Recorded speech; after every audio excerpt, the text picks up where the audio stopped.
नमस्कार दोस्तों, आज पूरी दुनिया भर में पेशेंट सेफ्टी डे मनाया जा रहा है, जिसका मोटिव है मरीज को सही इलाज देना और उसकी उचित देखभाल के लिए लोगों को जागरूक करना। वैसे तो मरीज जब होता है वो उसका जो सुरक्षा होती है होम लेवल से ही स्टार्ट हो जाती है, लेकिन हॉस्पिटलाइज करने के बाद से लेकर डिस्चार्ज तक हॉस्पिटल एडमिनिस्ट्रेशन उसकी इलाज और उसकी सुरक्षा के लिए क्या क्या प्रयास करता है, इस बारे में हम जानकारी हासिल करेंगे डॉक्टर नरेंद्र सिंह बटियाल जी से, जो कि superintendent government medical college Jammu है। सर, आपका हमारे प्रोग्राम में स्वागत है। जय Hind ma'am, thank you. Sir, आज पूरी दुनिया भर में जो ये डे मनाया जा रहा है, पेशेंट सेफ्टी डे जो मनाया जा रहा है, अगर हम बात करें तो गवर्नमेंट मेडिकल कॉलेज को जहाँ पर इस समय इसको लेकर क्या प्रयास चल रहे हैं, किस प्रकार की एक्टिविटीज हो रही है? पेशेंट सेफ्टी दिवस 17 सितंबर को पूरे दुनिया के हर कंट्री में मनाया जाता है। मैं यहाँ पहले बता देता हूँ कि हमारी कंट्री ने इसके ऊपर एक नेशनल प्रोग्राम भी बनाया है। पेशेंट सेफ्टी नेशनल प्रोग्राम है, जिसके तहत 10 चैप्टर्स हैं। 10 चैप्टर्स में उन्होंने प्रोटोकॉल क्रिएट किए हुए हैं कि उसके ऊपर हम कैसे काम करें सो दैट पेशेंट सेफ्टी या जो अननोन एरर या ओवर अंडर डोजिंग हो जाती है उसको कैसे बचाया जाए। तो कुछ टाइप ऑफ एरर्स हैं जो हो सकते हैं। हाँ जी ma'am, as a human being गलती हो सकती है। हाँ जी, वो एक ऑनगोइंग प्रोसेस है मैम। उस पे look like sound like medicine होती हैं, उनको कैसे रखना है। जो नार्कोटिक्स हैं उनको कैसे रखना है, जो चीज जरूरत है। इमरजेंसी को कैसे डील करना है, ट्राइएजिंग क्या होती है, कंसेंट क्या होता है, वो सारा प्रोटोकॉल अंडर सेफ्टी आता है। बट हम कंसंट्रेट करें इस साल के ऊपर, तो इस साल का जो हमारा थीम ऑफ दिस डे है वो है improving diagnosis for patient safety. आप जैसे हम सब जानते हैं कि आजकल पेशेंट अपनी चॉइस पे ये कहता है कि मेरा सीटी स्कैन करा दो, मेरा एमआरआई करवा दो। ऐसे कैसे पता लगेगा? तो मैं आपको थोड़ा सा बता दूं कि एमआरआई तो एक बहुत एडवांस सेट ऑफ डायग्नोस्टिक्स है, पर सीटी स्कैन जो है वो एडवांस तो है, जब डॉक्टर को लगे वो जरूरी भी है, पर पेशेंट की चॉइस से नहीं कराना चाहिए। क्योंकि जब हम पढ़ते थे, जब हमें सिखाया गया था, जैसे कि रेडिएशन जिसके ऊपर बात करते हैं, which is very important for the patient safety. एक एक्सरे और 70 एक्सरे, एक एक्सरे और सीटी स्कैन में फर्क है। तो CT scan should be very meaningful. आपको 100% पता होना चाहिए कि इसको 6 घंटे हो गए हेड इंजरी के, अब इसका सीटी का स्कैन करो तो कुछ ना कुछ दिखेगा। ऐसे पेशेंट की चॉइस पे नहीं करवाना चाहिए, नंबर 1। नंबर 2, हमारे जो टेस्ट होते हैं, टेस्ट भी आजकल पेशेंट अपनी चॉइस पे, बिकॉज गूगल अंकल ने हमको काफी एडवांस कर दिया है। But it is not true that anybody who reads on Google becomes a doctor. You require to do few degrees and experience which makes you a clinician or a doctor. वैसे तो कहा जाता है जो diagnosis होता है, सही diagnosis होता है, वो बैकबोन होता है किसी भी इलाज करवाने के लिए। लेकिन अगर अनवांटेड करवाया जाए तो एक्सपोजर भी हो सकता है। वो ही एरर है जी, जो सबसे बड़ा एरर है, बीमारियों का कारण बन जाता है। अनवांटेड जो हम इन्वेस्टिगेशंस कराते हैं और जिसके कारण जो डायग्नोसिस है वो डिले हो जाता है, which becomes one of the reasons for not properly being treated. ये एक बहुत बड़ा कंसर्न है पेशेंट सेफ्टी के लिए। और पूरा फोकस जो है इस सितंबर से लेके 25 सितंबर तक इसी पे रहने वाला है। और हम लोग यहाँ पर जिस इमरजेंसी जो 300 से 600 लोग हमारे पूरे 10 खित्ते से हमारे पास आते हैं, उनके ऊपर इस पे एक मेजर प्रोटोकॉल तैयार करने वाले हैं। हमारे जो क्लिनिशियंस हैं, HOD, medicine, surgery, they are preparing protocols कि जब पेशेंट हमारे पास आए, अनकॉन्शियस पेशेंट जो है, जो बेहोशी में पेशेंट है, उसके लिए क्या प्रोटोकॉल होना चाहिए, जो कॉन्शियस पेशेंट है उसके लिए क्या प्रोटोकॉल होना चाहिए। और सबसे बड़ी हिस्ट्री है कि सबसे बड़ी जो इंपॉर्टेंट चीज है कि उसकी हिस्ट्री क्या है, उसको डिजीज हुई कैसे।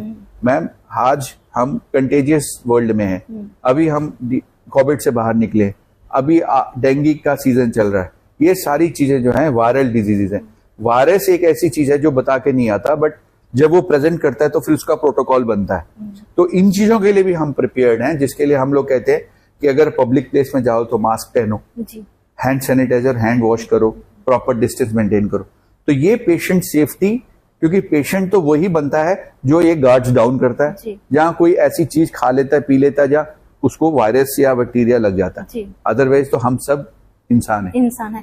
सर, आपने मेडिसिन एरर की बात की, मेडिकेशन एरर जो होता है सर, जो हॉस्पिटल में दवाइयां दी जाती हैं वो तो डॉक्टर की देखरेख में दी जाती हैं, लेकिन जो लोग सेल्फ मेडिकेशन करते हैं वो कितनी खतरनाक हो सकती है सर? आज की डेट में जो एंटीबायोटिक रेजिस्टेंस जो एक पूरा नेशनल प्रोग्राम बन के आ गया है, जिसके कारण सोचा जा रहा है कि आने वाले 50 साल में we will not have antibiotics left because our body will be resistant हो जाएगी। इसका मेजर कारण जो है सेल्फ मेडिकेशन।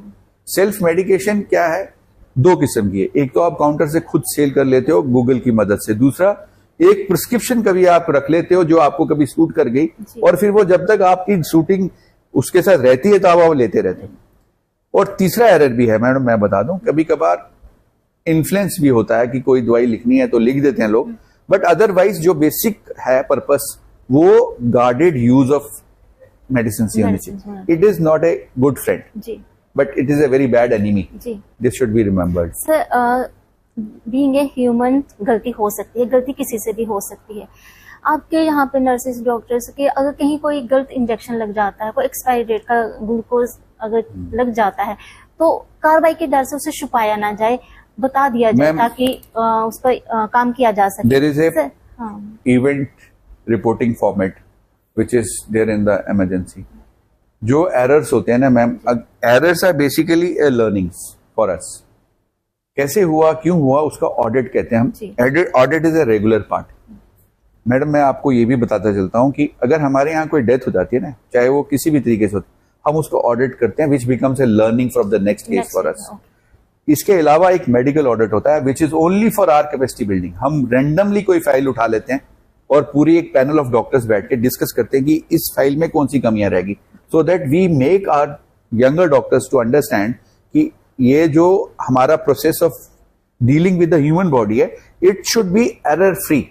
बट जैसे आप बार बार ये कह रहे हैं और उसमें मेरे को कोई शर्म नहीं है छुपाने में कि ह्यूमन एरर्स जो है, being a human, it's okay, हो सकता है। हाँ, रही बात मैम जो आपने एक्सपायरी की बात करी, एक रेगुलर प्रोसीजर है हमारा, क्योंकि हमारा जो स्टाफ नर्स है she is supervised by nursing supervisor.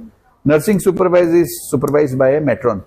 एक प्रोसेस बनाया गया है और डॉक्टर सबसे ऊपर होता है कि हम लोग वो रेगुलर बेसिस पे चेक करें कि कौन सी मेडिसिन का, जैसे लाइफ सेविंग मेडिसिन सारी शॉर्ट एक्सपायरी होती हैं, हमें मालूम होता है। आप क्रैश कार्ड देखेंगे हमारा, यहाँ पर हम लोग रेडीनेस में रहते हैं, वहां पर उसकी एक्सपायरी ऊपर ही लिखी होगी, so that we reduce the error. But मैं डिसएग्री नहीं करता इस चीज में कि एरर नहीं हो सकते हैं। बॉडी का रिस्पॉन्स कई बार ये ऐसा होता है कि आदमी एक गुडविल में ग्लूकोज लगाता है, उसकी बॉडी रिएक्ट कर जाती है, बट उसके प्रोटोकॉल्स हैं, उसको हम आगे से कुछ ट्रीटमेंट करके अगर ऊपर वाले की कृपा हो तो सब ठीक भी हो जाता है। बट भूल चूक सुधार के लिए हमेशा प्रयास जो है वो जारी रहता है। हम लोग उसको ऑडिट्स कहते हैं, which is a regular learnings for the fraternity of. Sir, एक मैसेज क्या देंगे इस आज का जो पूरे दुनिया भर में जो डे मनाया जा रहा है, एक हमारे व्यूअर्स को क्या मैसेज देंगे कि किस प्रकार से अगर घर में कोई मरीज है तो उसकी भी सेफ्टी का ध्यान रखा जाए? मैम, मैं सबसे पहले ये मैसेज दूंगा कि बनाने वाले ने हमें पूरा संपूर्ण अपना रूप दिया है। हम में से या हमारी कुछ गलतियों से हमें कोई ना कोई प्रॉब्लम हो जाती है जहां पर हम इंसान से पेशेंट बन जाते हैं। वो जो प्रिवेंटिव मेजर्स हैं वो आप प्लीज पूरे उठाइए। आज भी हमारे देश में 70% वाटरबॉर्न डिजीज है, तो एटलीस्ट पानी तो साफ पी सकते हैं हम। हैंड वॉशिंग से 40% डिजीज हम अपनी आने से पहले रोक सकते हैं, तो हैंड वॉश तो कर सकते हैं। तो मेरे कहने का मेरा मैसेज ये है कि पेशेंट बनने के लिए जो प्रिवेंटिव मेजर्स हैं वो लीजिए, अपने शरीर को तंदुरुस्त रखिए, सुबह शाम की सैर कीजिए, हेल्दी खाना खाइए और हेल्दी विचारधारा रख के इंसान को इंसान की तरह बात करिए, सोशल मीडिया की तरह ना। जी सर, आपने हमें मैसेज दिया, आपने हमें बताया कि आज का जो डे था उसका थीम क्या था, उसका पर्पस क्या था। आपका बहुत बहुत शुक्रिया कीमती समय हमें देने के लिए। तो दोस्तों, डॉक्टर साहब हमें बता रहे थे कि किस प्रकार से वो जब हॉस्पिटल में कोई पेशेंट आता है तो किस प्रकार से प्रयास किए जाते हैं उससे बेहतर इलाज दिया जाए और उसकी पूरी सुरक्षा का ध्यान रखा जाए। इस प्रोग्राम में इतना ही, अगले में फिर हाजिर होंगे।